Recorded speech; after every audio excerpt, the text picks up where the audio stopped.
Shalom, jemaat damai para kekasih Tuhan. Kita jumpa lagi di dalam Sapaan Damai Sejahtera hari ini Selasa 5 Oktober.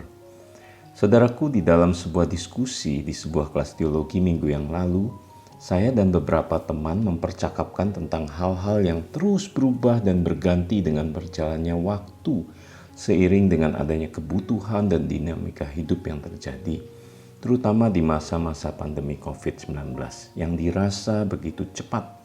Namun ada satu yang tidak boleh berubah, komentar seorang teman. Apakah itu? Kami terdiam memikirkan jawabannya. Saya mengira beliau akan menjawab firman Tuhan. Ternyata secara spontan muncul jawabannya. Istri, walaupun sudah bertahun-tahun menikah dan mungkin udah bosen, gak boleh ganti. Harus tetap tidak berubah, celetuk beliau. Kami semua tertawa mengamini jawaban ini. Bisa jadi jawabannya berbeda bila berada di komunitas yang berbeda. Nah, Samas hari ini akan bahas sebuah tema yang cukup relevan dari zaman ke zaman. Bercerai? Boleh? Tidak boleh. Kenapa? Firman Tuhan pada hari ini terambil dari 1 Korintus 7 ayat 10 hingga 16. Saya akan membacakan dari ayat yang ke-10 dan ayat yang ke-16 saja. 1 Korintus 7 ayat yang ke-10.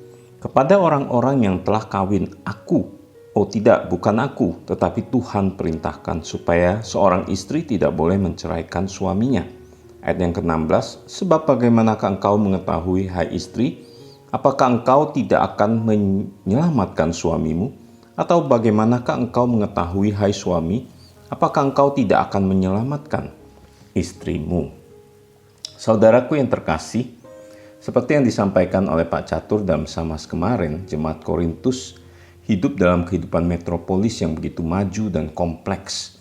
Perkawinan menunjukkan tanda-tanda pergeseran tujuannya di dalam kehidupan jemaat akibat pengaruh budaya setempat yang dipengaruhi oleh dewa-dewi yang disembah. Terjadi komersialisasi perkawinan yang bertujuan untuk memenuhi hasrat diri. Bila tujuan telah tercapai ataupun tidak tercapai, perkawinan terancam bubar.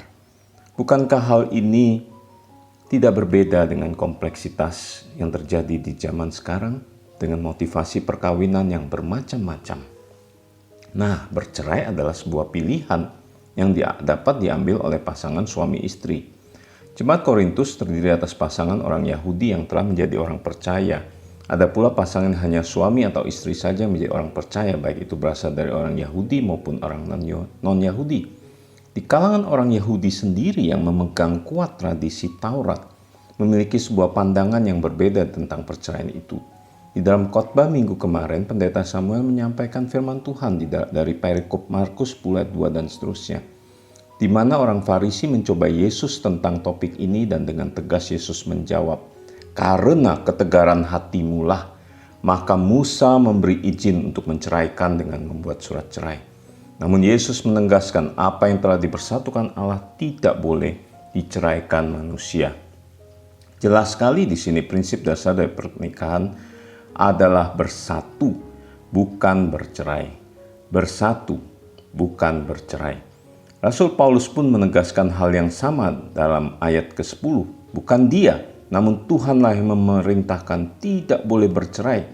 Melalui ayat 11 Rasul Paulus menuliskan, bila seandainya terjadi perpisahan yang tidak diharapkan dengan alasan apapun, seorang istri haruslah tetap hidup tanpa suami dan berusahalah berdamai dengan suaminya kembali.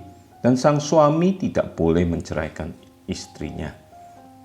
Melalui ayat 12 hingga 15, Rasul Paulus berkata, bila ada pasangan menikah dengan orang tidak beriman, maka orang beriman baik sang suami atau sang istri harus menjaga pernikahan itu agar pasangannya dan anak-anaknya mengalami pengudusan oleh pasangan yang beriman tersebut. Namun bila pasangan yang tidak beriman tersebut memisahkan diri dari pasangan yang beriman, maka dia tidak menjadi terikat lagi. Namun orang beriman ini tetap tinggal di dalam damai sejahtera Allah yang memanggilnya. Karena Allah dapat memakai istri yang beriman untuk menyelamatkan suami yang tidak beriman. Perhatikan ya, atau suami yang beriman dapat menyelamatkan istrinya yang tidak beriman. Nah saudaraku, ternyata bertahan di dalam pernikahan atau perkawinan akan dapat menyelamatkan pasangan kita. Kata menyelamatkan di sini artinya bisa memulihkan relasi dengan Allah, juga memulihkan diri secara utuh. Saudaraku, relevansi firman Tuhan ini sama buat kita saat ini. Di tengah berita sana-sini para artis, tokoh penting, maupun masyarakat biasa yang dengan mudah melakukan kawin cerai, jelas sebagai pasangan suami istri tidak boleh bercerai, apapun alasannya. Mungkin ada di antara kita yang mengalami penganiayaan oleh pasangannya dengan tindakan kekerasan fisik, ataupun dikhianati oleh pasangannya dengan adanya wanita atau pria idaman lain, ataupun yang saat ini secara ekonomi sedang mengalami keterpurukan akibat daripada dampak pandemi, sehingga kesulitan hidup, tantangan, pergumulan, problema mendera kehidupan berkeluarga. Saudaraku, tetaplah setia dan bertahanlah. Ambillah langkah-langkah bijaksana yang bisa dilakukan dengan memohon hikmat dan kekuatan dari Tuhan yang akan menganugerahkan damai sejahtera-Nya di dalam menghadapi pergumulan ini, serta menyediakan jalan keluar. Lakukanlah perintah firman Tuhan ini dengan rela hati, bukan karena keterpaksaan atau ketegar tengkukan seperti yang dilakukan oleh bangsa Israel. Percayalah, Dia beserta saudara dan sedang bekerja bagi saudara. Untuk menutup samas ini, izinkan saya mengutip sebuah cerita yang pernah saya dengar dari seorang pendeta mengenai kehidupan sebuah keluarga di mana sang istri meninggalkan keluarganya, suami dan anak-anaknya untuk hidup bersama seorang laki-laki lain. Sampai akhirnya mereka mempunyai seorang anak. Sang suami dengan perasaan hancur hati bertahan membesarkan anak-anak mereka dan tetap di dalam keadaannya tidak berusaha mencari pasangan lagi. Sampai akhirnya suatu ketika beberapa tahun kemudian tiba-tiba sang istri muncul di depan rumah mereka dengan membawa seorang anak yang masih kecil. Dengan berlinang air mata sang istri mohon pengampunan dan belas kasihan sang suami agar mengizinkan dia kembali ke rumah itu karena dia sudah ditinggal oleh pasangan gelapnya tersebut dan dia tidak dapat hidup untuk bekerja atau menghidupi anaknya tersebut. Walaupun dia memohon hanyalah menjadi pembantu sekalipun dan tidur di kamar pembantu yang ada, dia rela. Saudara, tidaklah mudah bagi sang suami untuk menerima kehadiran sang istri yang telah berkhianat itu dan memberi pengampunan kepada sang istri.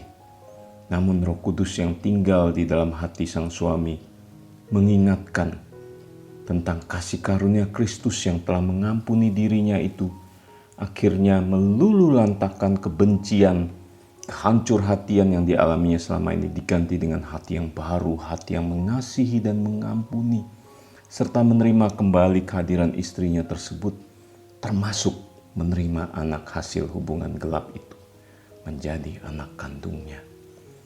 Wow, sungguh indah relasi suami istri di dalam kasih Kristus, bukan? Ada kasih, ada kesabaran, ada pengampunan, ada penerimaan apa adanya. Sebuah relasi intim yang menggambarkan sebuah hubungan, sebuah relasi antara Kristus dan jemaatnya. Maukah saudaraku tinggal di dalamnya? Selamat berjuang, merawat dan menjaga pernikahan kita masing-masing bersama pasangan yang Tuhan anugerahkan. Jadilah pasangan suami istri di dalam Kristus. Mari kita berdoa. Kami bersyukur Tuhan karena Engkau menganugerahkan pasangan hidup di dalam Kristus. Tuhan, tolong kami untuk merawat dan menjaga pernikahan kami masing-masing. Tuhan, tolong kami untuk boleh merefleksikan hubungan Kristus dengan jemaat, di mana Engkau sudah mati mengampuni dosa kami, menebus dosa kami. Biarlah itu juga menjadi sebuah relasi di antara kami para pasangan suami istri untuk melakukan yang terbaik bagi kemuliaan nama-Mu.